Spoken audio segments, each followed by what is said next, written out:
Dieu a donné à l'être humain une grâce particulière, celle de parler. C'est pourquoi profite et utilise cette onction de manière particulière, de manière efficace. Les puissances des ténèbres ne résistent pas toujours à l'onction de la parole. Quelle que soit la force des ténèbres, quel que soit son aspect, la lumière qui se trouve dans la parole finira par briller. Écrivez cette phrase, s'il vous plaît. La parole de Dieu dans la bouche du chrétien s'appelle la prière. Écrivez cette phrase dans les cahiers et dans les cœurs. Toute connaissance biblique qui n'est pas transformée en prière est une perte. En d'autres termes, ta prière est soutenue par l'onction de la connaissance. Écrivez cette phrase, s'il vous plaît. Celui qui prie bien, vit bien. C'est pourquoi nous allons lire un passage des Écritures, après avoir dit tout ce que je viens de dire, comme fondement de ce que je vais dire dans les minutes qui suivent. Nous allons lire un passage des Écritures, Psaume 33, le verset 6, le verset 7, le verset 8 et le verset 9. Les cieux ont été faits par la parole de l'Éternel, et toutes leurs armées par le souffle de sa bouche. Il amoncelle en un tas les eaux dans la mer, il met dans des réservoirs les abîmes. Que toute la terre craigne l'Éternel, que tous les habitants du monde tremblent devant lui, car il dit et la chose arrive, il ordonne et elle existe. Parole du Seigneur. Lorsque nous regardons la création de Dieu, avec toutes les fonctionnalités et tous les fonctionnements qui existent, la Bible dit que c'est la parole qui a tout créé. Donc l'élément central de tout ce qui existe s'appelle la parole. Mais quand Dieu a parlé, il faut savoir faire le distinguo entre la parole parlée et la parole pensée. Lorsque la Bible déclare que Dieu a tout créé par la parole, il y a cette dimension de la parole parlée, mais il y a également cette dimension de la parole pensée. Je m'explique. Dieu crée les oiseaux. Il dit que la terre produise les oiseaux. La parole parlée dit oiseau. Et puis, s'il y avait des journalistes, des caméramens, s'il y avait des observateurs ce jour-là, il n'y en avait pas. Je dis si. Supposez qu'il y en avait. Dieu dit que les oiseaux soient. Et puis, boum, on va voir des êtres vivants qui commencent à voler avec des ailes, avec des capacités particulières de voltiger. Mais à quel moment Dieu a créé les ailes des oiseaux? À quel moment Dieu a doté ces êtres la capacité de voltiger dans les airs? La Bible ne donne pas ce détail. La Bible dit seulement que Dieu a dit, la parole parlée dit oiseau.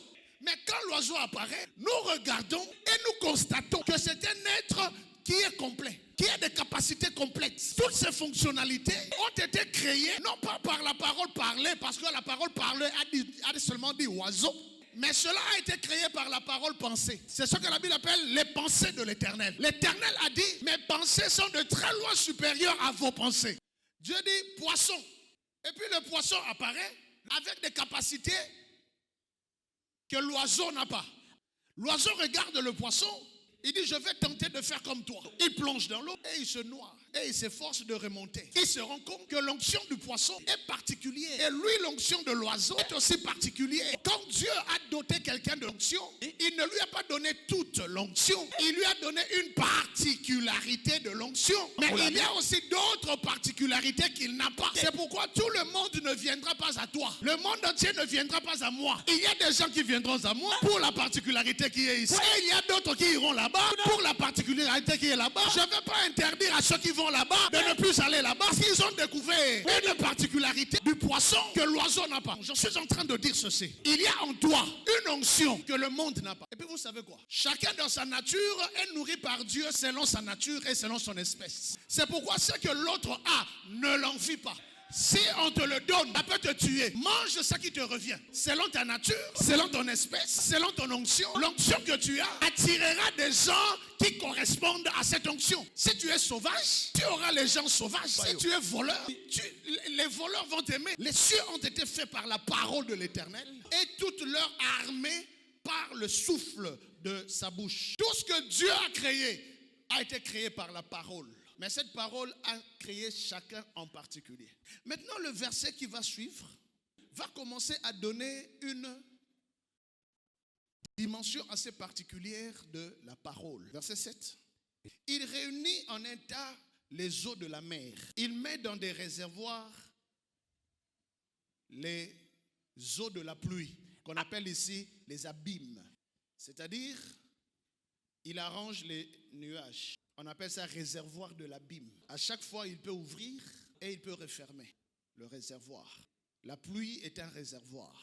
La pluie vient d'un réservoir. Et ce réservoir, ça s'appelle les nuages. Mais comment les nuages sont formés? Les nuages sont formés à partir de l'évaporation des eaux qui sont sur la terre. Ça veut dire que Dieu a mis le réservoir des pluies qui viennent des cieux. Mais les cieux vont dire, non, la pluie que moi je donne vient de la terre.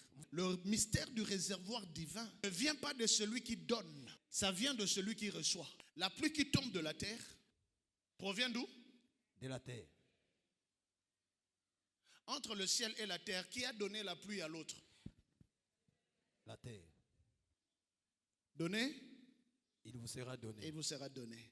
Donnez, et il vous sera donné. Donnez, Il vous sera donné. Ne donne pas. Tu ne seras pas donné. Verset 8. Hein? Ah. Que toute la terre craigne l'Éternel. J'aime beaucoup cette phrase. Que toute la terre craigne l'Éternel. Question. Qui doit craindre, selon ce verset, qui doit craindre l'Éternel? Toute la terre. Que toute la terre craigne l'Éternel. Point d'exclamation. Que tous les habitants du monde tremblent devant lui. Ok? Amen. La phrase continue. Car il dit et la chose arrive. Il ordonne et elle existe. Pourquoi la terre va craindre l'Éternel? Parce que quand il dit, la chose va arriver. Pourquoi la terre va craindre l'Éternel? À cause de l'onction de sa parole. Pourquoi la terre va craindre l'Éternel? C'est quand il ordonne, quand il ouvre sa bouche, il parle, la chose va arriver. Alors craignez l'Éternel parce qu'il peut parler. Il peut dire tout ce qu'il veut dire. Alors craignez à cause de sa parole. Craignez l'Éternel à cause de l'onction dans sa bouche. Craignez l'Éternel. Alléluia. Amen. Alléluia. Amen.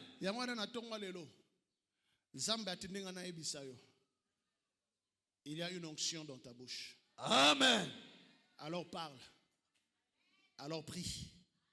Si tu ne sais pas prier, apprends à prier. Pour terminer, celui qui prie avec onction reçoit l'onction. Que le Seigneur bénisse sa parole.